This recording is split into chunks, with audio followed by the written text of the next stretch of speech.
এই ক্লাসে আমরা বোর্ডে দেওয়া এই অঙ্কটির সমাধান করব। তো এই অঙ্কটির সমাধান করার জন্য আমাদের কিছু ধারণা রাখতে হবে। সেই ধারণাগুলো কি?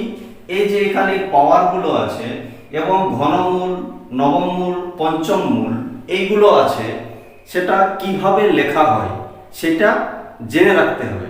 তো চলুন এটার সমাধান কিভাবে করছি দেখে নিন। এরকম অঙ্ক বিভিন্ন পরীক্ষায় এসে থাকে। এই একটা অঙ্ক করলে এই ধরনের যত বড় অঙ্ক আসুক না কেন আপনারা খুব সহজেই করতে পারবেন। দেখে নিন। প্রথমে আমি একটা উদাহরণ দিয়ে বোঝাচ্ছি যে পাওয়ারগুলো এবং এই যে ঘনমূল, নবমূল, পঞ্চম মূল বা বর্গমূলগুলো থাকে এগুলো কিভাবে লেখা হয়। ধরুন এখানে 5 এর স্কয়ার আর দেওয়া আছে এর বর্গমূল। এইটাকে আমরা কিভাবে লিখব? যে কোনো সংখ্যার বর্গমূলকে আমরা, ধরুন এটা 3, এইটাকে আমরা লিখতে পারি 3 টু দি পাওয়ার 1/2। এটা বর্গমূল আছে। যদি এটা ঘনমূল হয় তাহলে এটাকে লিখতে পারি 1/3। ঠিক আছে। যদি এটা চতুর্থ মূল হয় তাহলে লিখতে পারি 1/4। তাহলে কি হলো যে এখানে বর্গমূল, ঘনমূল, চতুর্থ মূল যাই থাকুক না কেন এই সংখ্যাটার পাওয়ারে আমরা এই উপরে দাঁড়িয়ে দিয়ে নিচে লিখব বর্গমূল, ঘনমূল, চতুর্থ মূল, পঞ্চম মূল যাই থাকুক না কেন এইগুলো। এবং যেটা এর পাওয়ার হয়, মানে এই যে যেমন স্কয়ার, 5 এর স্কয়ার এটা, বা এইটা যদি 3 এর স্কয়ার থাকতো বা কিউব থাকতো তাহলে এটা আমরা লিখতাম কত? উপরে। তাহলে এইখানে এটা লেখা যাবে 5 টু দি পাওয়ার, এই স্কয়ারটা হবে উপরে আর এই বর্গমূলের যে চিহ্ন সেটা হবে নিচে। তাহলে এটা কেটে যাচ্ছে, হয়ে যাবে এর উত্তর 5। তো এই ধারণা থেকেই আমরা এটা সমাধান করব। দেখে নিন। দেখুন এখানে কি আছে। প্রথমে আমরা ভিতর থেকে শুরু করব। 3/4 আছে, এখানে লিখলাম 3/4। এরপরে কি?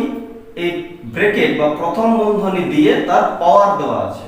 প্রথমে আমরা এই ধরনের অঙ্কে এই ভিতরে যে সংখ্যাটা থাকবে সেটা লিখে উপরে একটা এরকম দাগ দেব, মানে এর পাওয়ার লিখবো আর কি। এরপরে কি হবে? এই যে স্কয়ার আছে, স্কয়ারটা লিখবো উপরে, উপরে লিখলাম। তারপরে ওই স্কয়ার সহ এটা ঘনমূল দেওয়া আছে কিউব রুট, এই 3 এটা লিখবো আমরা নিচে। এরপরে কি? তাহলে প্রথম বন্ধনী আর এই কিউব রুট পর্যন্ত কাজ হয়ে গেল আমাদের। এরপরে কি আছে? এই দ্বিতীয় বন্ধনী। দেখুন দ্বিতীয় বন্ধনীটার কি আছে? টু দি পাওয়ার 5 আছে। তাহলে পাওয়ার গুলো আমরা কোথায় লিখবো? ইনটু দিয়ে উপরে। তারপরে এই দ্বিতীয় বন্ধনীটা দেখুন 9, এটা নবম মূল দেওয়া আছে। ঠিক আছে। এই যে এটা আছে এই 9 হবে নিচে, 9 হবে নিচে। ঠিক আছে। এরপরে তাহলে এইটা পর্যন্ত কাজ হয়ে গেল আমাদের। এরপরে আছে তৃতীয় বন্ধনী। তৃতীয় বন্ধনীর কি পাওয়ার দেওয়া আছে 3, তাহলে এটা হবে উপরে 3 আর আবার দেওয়া আছে এটা পঞ্চম মূল। পঞ্চম মূলটা যেটা আছে সেটা হবে নিচে 5। এটা তার কোনো কিছু নেই। তাহলে এইটাকে আমরা এইভাবে সিম্পলিফাই করলাম। এরপরে এটা যদি কাটাকাটি যায় তাহলে কাটাকাটি করব। 3 আর 3 কেটে যাবে, 5 আর 5 কেটে যাবে, উপরে থাকবে 2, নিচে থাকবে 3। তাহলে হয়ে গেল 3/4। এটা এর পাওয়ার হচ্ছে, ব্র্যাকেট দিয়েও লিখতে পারি আবার না দিয়েও লিখতে পারি, 2/9। এইটা হয়ে গেল এর অ্যান্সার। তো আশা করি বুঝতে পেরেছেন। এই ধরনের অঙ্ক পরীক্ষায় এলে কনফিডেন্সের সহিত আশা করি করতে পারবেন। ধন্যবাদ।